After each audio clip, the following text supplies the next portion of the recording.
We're just going to duck away from Prime Minister's questions as it starts to wrap up. An intriguing session there where Jeremy Corbyn chose to avoid the issue of Brexit, going on poverty figures, and others. It had quite an election-y feel to it. Not that I think that people expect a general election, but they maybe are preparing for one. Lots of local questions from MPs, including from this morning's resigned Minister Nigel Adams, who stood up to great applause from the Tory backbenchers and then amused everybody by asking about step-free access to Selby Station, his local station. That would look good on an election leaflet if such a thing is to happen. But a number of Tory Brexiters asking the Prime Minister very difficult questions about why she is turning to the Labour Party rather than going with the wish of at least some in her own party for a no-deal WTO, clean break Brexit, whatever you want to call it, in 9 days' time. So that wasn't the easiest of sessions, but she maybe got off a little bit easier from Jeremy Corbyn because of those talks that we expect this afternoon. Let's bring back in the panel. Of course, Stella Creasy from the Labour Party, Gillian Keegan from the Conservatives and Sammy Wilson from the DUP. Let's start with you, Gillian. Did you feel... she didn't give a clear signal of exactly where these talks with Mr Corbyn will go, but there was lots of pressure from your colleagues on the backbenches. Yes, I mean, clearly, you know, the people who stood up there were advocating what they call a WTO Brexit, which, by the way, is only the trade bit. There was all sorts not in a... That's why it is a no-deal Brexit, a disorderly Brexit. And effectively what they're saying is the 14-page letter that the head of the civil service gave to the Cabinet, which outlines what his independent advice, they are basically saying ignore that. And I think probably what happened with the 7 hours of Cabinet meeting is they looked at that and thought, you know, can we possibly continue to ignore what people say are the implications of a disorderly Brexit? And, you know, eventually they came to the conclusion, no. We think that it said that it would make the country less safe. And obviously there's all the economic stuff. Some people don't believe it. There's all the stuff that happens today that wouldn't happen tomorrow if you just left without a deal, and what the implications of that was. 14 pages worth of stuff. Now, I think that's very difficult to ignore, however much your ideology wants to take you in a different direction. Ignoring the facts at this stage, we're not in a campaign anymore, we're making decisions about the country's future and the whole economy and the safety of people in our country. You cannot do that without... whilst ignoring this kind of advice. So basically they are upset that there isn't going to be a no-deal, disorderly Brexit next week, and none of us, I'm certainly not upset that that's not the case. But are you saying no-deal never? I mean, the logic of what you just said is that you would never have a no-deal Brexit. I think you would have to have an agreement even to have a no-deal, because all the stuff that you still need, you have to agree, whether it's lots of bilateral agreements you would have to put in place. You have to even have an orderly untanglement of some of these ongoing things that protect both citizens in the EU and in the UK. It's not just one way. So, I mean, Stella Creasy, you don't want a no-deal Brexit either. No. But the logic of that the Prime Minister has continually tried to sort of batter away at is essentially that eventually you mean the Henry IV model? We can have a Brexit as long as it's her Brexit. Well, but ultimately, if you're left, we're 9 days away from no deal. But there's also a problem here. Whatever form of Brexit you have, there would be a 14-page document about the consequences, about what it would mean for trade, what it would mean for people being able to move around the country, what it means for prices, what it might mean for Northern Ireland. So any form of Brexit comes with consequences. That's not true. There's a 597-page agreement to avoid all of that. That's not true. The 14 pages are for no deal. 597 pages. There would be consequences of any form of Brexit, which is why people like me are saying, well, look, now we know what can be negotiated, what Europe would agree to, because we didn't know that at the time. Let's ask the public if that's what they wanted on any of these deals, because actually it's not just about no-deal Brexit, it's about any form of Brexit comes with consequences. That's obvious. Now, I noticed Owen Smith's question to the Prime Minister about... a public vote. She sort of fudged it. Jeremy Corbyn, again, I'll ask you the same question. What do you think is going to happen in that room? Do you suspect that Jeremy Corbyn will not press very hard, shall we say, on the public vote policy of your party? I don't know, because the honest truth is we don't know what the Prime Minister is actually prepared to look at. We're in this mess because of her red lines. If he just went in there and said customs union, workers' rights, thank you very much. Yeah, but that's separate to, right, what would Brexit look like to, OK, now do we get public buy-in for this through a vote? But you have to separate out the process of deciding from what is actually negotiated. To deploy one of her phrases, she now needs him more than he needs her, because she needs to say to the EU, we have got cross-commons buy-in for something, or she needs a block of MPs in order to get an extension. He has quite a tremendous amount of leverage right now. He could insist and he's also on a public vote. He's also a man, the entire time I've known him, who's always put a lot of store by party democracy. And the Labour Party conference motion was very clear about the importance of a public vote alongside what a different form of Brexit could look like. These two things are not mutually exclusive, but they are both important. But in a way, Stella, you're right, they're not mutually exclusive. But I thought, actually, Owen Smith's question was the most important question that was asked today, because it shows the difficulty both for the Prime Minister and for Jeremy Corbyn. If the Prime Minister accepts the Labour Party policy in full, customs union, single market and a public vote, then she has absolutely no chance of delivering that within her own party. At least 230 of her own party will oppose that, and her own cabinet will oppose it.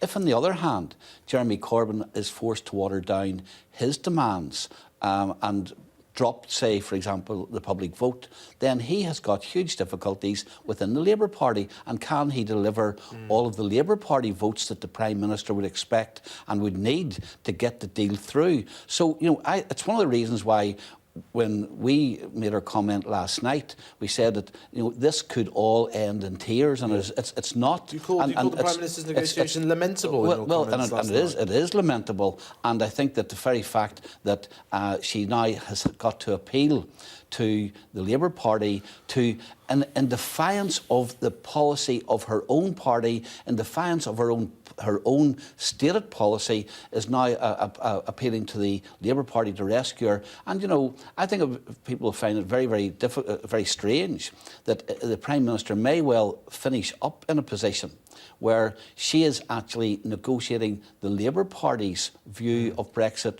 rather than her own party's view of Brexit. That was the really interesting vote that got lost a bit last week, was the vote on the extension to Article 50. The 400 MPs that voted for that included, let me remember, I think less than half of Conservative MPs, most of the Labour Party.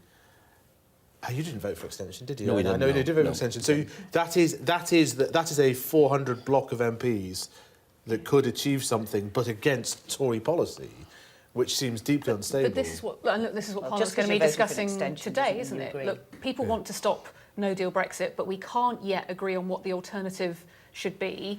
In that environment, the way that you stop no-deal Brexit is not to crash out in a couple of days' time. So we do need to get this legislation through today. Do you think no-deal is okay? Is going to work? No-deal now? Well, first of all, we would prefer to leave with a deal. Yeah. But we have always maintained that to lift the no-deal option off the table leaves the Prime Minister with no negotiating ability. And, Stella has commented on the 14-page letter that came from the civil service. I think that we've got to bear in mind that in the higher echelons of the civil service, this is probably one of the reasons why the Prime Minister is in the negotiating position that she is at present. She allowed people who were basically steeped for the last 40 years in pro-EU and EU institutions. They're not going to let go of that easily. And therefore, of course you can write a 14-page letter as to all of the difficulties, but equally, civil servants aren't here to be able to defend themselves. I've heard ministers stand up in the House of Commons and say that we have made preparations for no deal. We have got the European Commission who have said they have completed their preparations for no deal. We've had the Irish government say that they've got the legislation put in place now which will allow them to cope with no deal. So on one hand, on the EU side, we're told that because they want to appear fairly laid back about this, on the EU side they're saying, yes, we've got all the preparations in place, but of course, because there's a political argument going on about no deal in the United Kingdom, that there are people who are saying we're not prepared for it. Come on. Are you saying you'd be prepared to take the electoral consequences, good or bad, of what a no deal He might wouldn't do be accountable for them, in that's Northern why he Ireland. would. Well, Northern Ireland, I mean, are you sure it's going to be a good thing for Northern Ireland? I guess it's a polite question that I would put. No, but what I said, Faisal, we prefer that there would be a deal. Okay. We have also indicated the kind of arguments that the government could make in trying to get the withdrawal agreement amended so that a deal would be possible. To date, the Prime Minister has not, has not even tried to get those changes made, and therefore we should be prepared for no deal because you're very experienced negotiators. What I'm trying to get at is, do you actually think no deal is going to work for the people that you represent in Northern Ireland? And the really important thing here is, I mean, people have made claims about manifestos. I mean, I looked at your manifesto in the 2017 general election. You can't really read that and say that that is a no deal, that there's a mandate there for no deal. You talked about a deal, the best deal. You talked about continuing tariff-free trade with the European Union. Where is, I mean, in the Conservative manifesto, it does mention no deal. In the UKIP manifesto, it does mention no deal. But in yours, I just wonder, do you think there's really public buy-in for a no-deal Brexit? Well, I think that, yes, I think that there's a large number of people who would take the view, and indeed the opinion polls show that the largest, if you took all of the different options that are open, the largest block of body, though it's not a majority, I accept that, the largest block of opinion is that better to leave with no deal than to leave or to stick with the kind of deal that they read this letter, they might be well, both of you were talking about this, the civil service and independence. Sorry, I'll let you... Well, no, I mean, you cannot attack... So, first of all, as Stella said, they're not here to defend themselves. But actually, to say this kind of Project Fear stuff is... Dip in and just hear Nigel. Oh, it's Nigel. In elections, that she will say no, no, no. Prime Minister! I say to my right honourable friend, we had the opportunity on Friday to ensure that we cemented that extension to the 22nd of May and left on the 22nd of May. As I've said earlier, I'm grateful to all those who supported that motion. As I said, some did that with some difficulty, with a very heavy heart. But what I want to see now is us able to find a position where we can, across this House, support the withdrawal agreement and a deal which enables us to leave on the 22nd of May, which enables us not to have to hold those European parliamentary elections. But we can only do that if we come together and find a way forward that this House is willing to support. John Grogan. Given that the Prime Minister and I are both fans of Geoffrey Boycott, who was perhaps not best... Another hostile question there from a Brexiter about European parliamentary elections. No, no, no, Nigel Evans. Let's bring Gillian Keegan back in. Difficult for the Prime Minister, but you were talking about the civil service and this letter. I think why can't we see the letter? I mean, this is the point. You know, we're arguing about something nobody has actually read, and you're saying that the independent civil service alleged quite incredible circumstances arising out of a no-deal Brexit. Yes. Sammy says that he doesn't believe them. Nobody gets to see this letter. I think actually what should happen, and I've said this back in Parliament, that I think some form, not that letter, but there should be some briefing to MPs so that they understand really what no deal is. But the reality is people who are in Sammy's position will just turn round and go, la, la, la, I don't want to hear this, because they don't want to let facts confuse that argument. In fact, if you looked at all of this, even the difference in the negotiating positions between the parties, there's actually not that much difference. There really isn't. Everybody would agree with the withdrawal agreement. Everybody wants frictionless trade to continue. Regulatory alignment will be required as a result of that. And actually, if you got down at the detail and you put a whole different set of people without the word politics or party in their job title, they would agree. Gillian, this is not a case of going la, la, la. This is a case of looking at what the top civil servants predicted at the time of the referendum. No, they were wrong. The reports. No, let me finish. The reports which they have brought out about the impact on the economy, and they were wrong. The impact which they said it would have on a whole range of things, and they were wrong. So this is based on the experience of the kind of bias which has come from the civil service and government departments in the past, sometimes politically directed, sometimes because it reflects their own bias. You're wrong, Sammy. Sorry, you're wrong. Let's bring in Stella. people who talk about keeping no deal on the table as a negotiating option, it's a negotiating option if I say I'm going to set myself on fire if I don't get what I want. It's just not a very sensible one to do. The House has been really clear that no deal is a bad idea. But frankly, your viewers, Faisal, will have watched this today and understand why there is a sense of frustration and a sense of disquiet about whether this afternoon will achieve anything. The most important question today was actually the one about knife crime. And I say that as somebody who's had 2 stabbings and a shooting in the last week in my constituency. Yes. We are going to go round and round and round but how because there isn't a resolution the referendum to that this. you want is just going to be the same thing again, isn't it? There isn't. Well, and so actually, I mean, look, this is why I've been looking at things like citizens' assemblies, what other countries do. But the point is, the process no other in countries Parliament... tried to do Brexit. Let's just put this into context. And that may be pretty telling. Frankly, that may be a really good reason why they haven't chosen to do it. But we have via a referendum. Sorry, reason for not seeking your own freedom. We have via a referendum. My point is something different here, because you will have seen that. You'll have seen the frustration in the House. Obviously, Jeremy Corbyn and Theresa May should try and talk, because people should try and find a way forward. But when you hear all of this, and you are the public watching, and you're seeing all those other issues being ignored, you're seeing the lack of progress being made... They both agree on no deal, and they both agree leaving with a deal. So they just need to agree what that deal is. There needs to be some honesty with the public, that in order to make any progress at all... Stella, I do think it's very unfair to say that they're being ignored. I mean, the Prime Minister has talked about the task force to deal with knife crime, etc. But this is not good for the country. This is not going to lead to a good outcome. Well, and we do have to do things agree on. Can I just let's draw this out a little bit, because actually I've been struck over the past couple of weeks just by some of the language. The public, I mean, I remember reporting on the Greek crisis and people calling all of their MPs the 300 traitors, right? And that type of language I've now heard volunteered to me whilst doing TV broadcasts around Westminster. Traitors, treason May is the sign. What's it like to be an MP right now under this pressure? I'm not asking for the violins to come out. I'm genuinely intrigued to know what happens. I'm extremely worried for a number of my colleagues about the physical threats to their safety that they have experienced, and that has become normalised. And it's become normalised to talk about traitors. And yes, that speech that the Prime Minister did a week ago was absolutely unacceptable, because she essentially said, all of this is fine, go and attack MPs.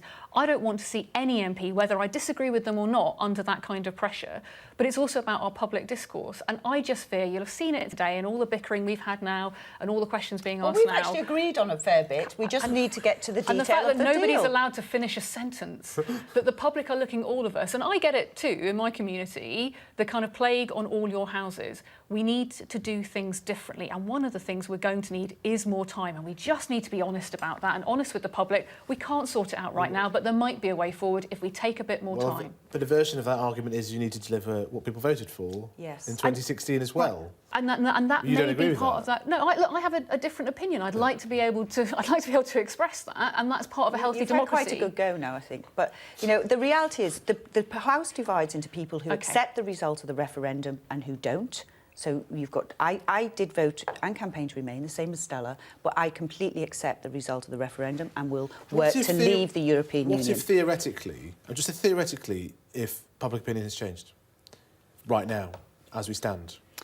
I mean, I just throw that out there because, I mean, does the 2016 verdict count forever? I mean, I'm just... Well, I think with democracy, you have to implement what people have voted for. You can change it afterwards, but you have to at least implement it. I must give the last word to Sammy.